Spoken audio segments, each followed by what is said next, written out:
28 years పిల్లోనికి 28 సంవత్సరాల అబ్బాయికి హార్ట్ అటాక్ వచ్చింది. He was recently married, Muslim community అబ్బాయి. పొద్దున్న 8:30కి పేషెంట్ అయితే కాన్షియస్ బానే ఉన్నాడు. పెయిన్ ఏమో ఎక్కువ, పెయిన్ సివియర్ గా ఉంది. కిందికి వచ్చా చూసా, ఈసీజీ చూసి ఎక్కువ చూసుకొని పేషెంట్ కి మ్యాసివ్ హార్ట్ అటాక్ వచ్చింది. Is heavy smoker and alcoholic. దీనిలో 2 మార్గాలు ఉంటాయి. ఒకటి ఇంజెక్షన్ అన్న ఇవ్వాలా, లేకపోతే డైరెక్ట్ యాంజియోగ్రామ్ చేసి స్టెంట్ అన్న పెట్టాల్సి వస్తుంది. డెత్ అయ్యే రిస్క్ కూడా ఉంటుందని చెప్తున్నాను. ఎట్లా సార్ గ్యారంటీనా, లేకపోతే బెంగళూరు పోదుమా? సో హార్ట్ అటాక్ లో దెర్ ఇస్ నో గ్యారంటీ, కానీ టైం మాత్రం ఇంపార్టెంట్. నేను చెప్తూనే ఉన్నా, మీరు తొందరగా డెసిషన్ తీసుకోండి. ఇంజెక్షన్ ఇచ్చినా కూడా బ్లడ్ క్లాట్స్ కరిగిపోతే పేషెంట్ పెయిన్ తగ్గుతుంది.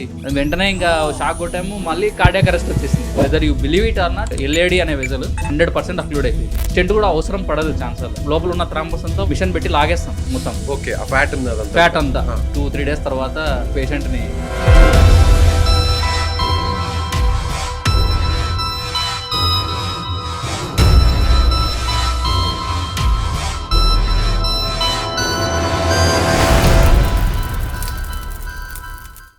మన దేశంలో ఇటీవల జరిపిన అధ్యయనాల ప్రకారం 60 ఏళ్ల వయసు దాటిన వారిలో చాలామంది మోకాళ్ళ సమస్యలతో బాధపడుతున్నారు. అందులో మోకాళ్ళ చిప్పులు అరిగిపోయి చాలామంది సర్జరీకి వెళ్తున్నారు. అయితే సర్జరీయే దిక్కు అనుకునే వారికి ఎపియాన్ పెయిన్ క్లినిక్ ఒక శుభవార్త చెప్పింది.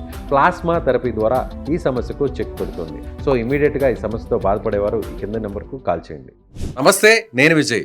మనతో పాటు ఉన్నారు ప్రముఖ ఇంటర్వెన్షనల్ కార్డియాలజిస్ట్ వంశీకృష్ణ గారు. సార్ నమస్తే. సార్ నమస్తే అండి. సార్, మీ కెరీర్లో చాలా మంది కేసెస్ మీరు చూసుంటారు, చాలా మంది పేషెంట్స్కి ట్రీట్ చేస్తుంటారు. వాళ్ళలో ఒక ఛాలెంజింగ్ అనిపించినటువంటి కేస్ స్టడీ ఒకటి. ఛాలెంజింగ్ అంటే చాలా ఉన్నాయండి.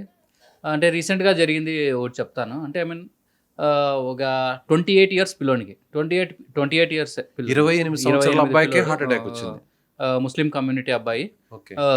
పొద్దున్న 8:30కి అందరు యాక్టివ్ ఉన్నప్పుడే తీసుకొని వచ్చినారు. నేనే హాస్పిటల్లో ఉన్నాను ఆ టైంలో. దీనిలో 2 మార్గాలు ఉంటాయి. ఒకటి ఇంజెక్షన్ అన్న ఇవ్వాలా, లేకపోతే డైరెక్ట్ యాంజియోగ్రామ్ చేసి స్టెంట్ అన్న పెట్టాల్సి వస్తుంది. ఏదో ఒకటి అయితే చేస్తే పేషెంట్ తొందరగా బయటపడే అవకాశం ఉంటుంది. లేకపోతే ఏదైనా కాంప్లికేషన్ వచ్చిందంటే పేషెంట్ డెత్ అయ్యే రిస్క్ కూడా ఉంటుందని చెప్తున్నాను. పేషెంట్ అటెండర్స్ చాలా మంది ఉన్నారు, ఒక 20 మంది. ఏమంటారు సార్ వాళ్ళు? పెయిన్ అంటుంటే వాళ్ళు సార్ గ్యాస్ ఏమో చూడండి అంటే, గ్యాస్ అని నువ్వు డిసైడ్ చేస్తే ఎట్లా? నేను కార్డియాలజిస్ట్ని, కనీసం నేను చెప్పిందన్న నేను నమ్మాలి కదా అని ఒక 5 నిమిషాలకి సగం పీపుల్ నమ్మినారు. నమ్మిన తర్వాత సార్ ఎట్లా సార్ గ్యారంటీనా, లేకపోతే బెంగళూరు పోదుమా? చూడు బాబు, ఇక్కడ గ్యారంటీ అనేది ఉండదు. హార్ట్ అటాక్లో దెర్ ఇస్ నో గ్యారంటీ. మన మానవ ప్రయత్నం మాత్రమే చేయగలం. మనం బయట నుంచి దిగలే కదా, దేవుళ్ళం కాదు కదా. మనకంటూ లిమిటేషన్స్ ఉంటాయి, కానీ టైం మాత్రం ఇంపార్టెంట్. ఇప్పుడు టైం ఈజ్ మజల్. మీన్వైల్ ఈ అర్ధగంట డిస్కషన్లోనే పేషెంట్ కొలాప్స్ అయిపోయాడు సార్. పేషెంట్ ఇంకా అంటే అసలు అక్కడ క్యాజువాలిటీలో కొలాప్స్ ఏం లేదు అసలు. పేషెంట్ పోయి చూసా కార్డియాక్ అరెస్ట్, యాక్టివిటీ కూడా ఏం లేదు. పేషెంట్కి ఫిబ్రిలేట్ అవుతుంది, హార్ట్ వైబ్రేట్ అవుతుంది. ఇంకా ఆల్మోస్ట్ ఏం స్టాండ్ స్టిల్ అనుకోండి. ఆ టైంలో ఇంకా రెడీ చేసుకున్నాం అంతా, ఎవ్రీథింగ్ వాజ్ రెడీ. సార్ మేము మార్నింగ్ 8:30కి కదా రెడీగా మేము నెక్స్ట్ కేసు తీసుకోకుండా టేబుల్ కేసు వస్తుంది అనేసి పైకి వెంటనే తీసుకుపోయి, whether you believe it or not, అంటే యాంజియోగ్రామ్ చేస్తే వెజల్ ఎల్ఏడి అనే వెజల్ మొత్తం 50% ఆఫ్ ద హార్ట్ పైన సప్లై చేస్తుంది. 100% అక్లూడ్ అయిపోయింది. వెంటనే దాన్ని ఓపెన్ చేయడము, ఫుల్ ఆఫ్ థ్రాంబస్ అనమాట. ఆ పేషెంట్కి ఏంటంటే స్టెంట్ కూడా అవసరం పడదు ఛాన్సల్. థ్రాంబోసెక్షన్ అని చేస్తాం. లోపల ఉన్న థ్రాంబస్ అంతా ఒక పైప్ వేసి ఒక మిషన్ పెట్టి లాగేస్తాం మొత్తం. ఓకే, ఆ ఫ్యాట్ అంతా. సో స్టెంట్ కూడా వేయకుండా పేషెంట్ని సిపిఆర్ చేసుకుంటూ, అప్పటికే వెంటిలేటర్ మీద ఉన్నాడు పేషెంట్. కిందికి దింపి పేషెంట్ని మరి 2-3 డేస్ తర్వాత డిశ్చార్జ్ చేసేసినాం. అప్పుడు వాళ్ళ అటెండర్స్ తో, వాళ్ళ ఫ్యామిలీ మెంబర్స్ తో మాట్లాడారా? అప్పుడు వాళ్ళకి ఇంకా మాటలు లేవు. ఇంకా వాళ్ళకి ఏం మాటలు ఉంటాయి? ఇంకా వాళ్ళ ముందరే కార్డియాక్ అరెస్ట్, వాళ్ళ ముందరే తీసుకుపోవడము, చేయడము, వారు బతకడము చూసినాం కదా. He was recently married. 1 year అయింది మ్యారేజ్.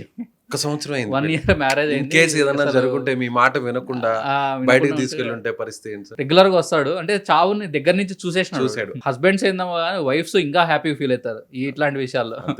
ఎందుకు వచ్చి ఉంటుంది సార్ 28 ఏళ్ల వయసుకి? అది కొద్దిగా అంటే I mean is heavy smoker and alcoholic first of all. ఓహో, ఓకే.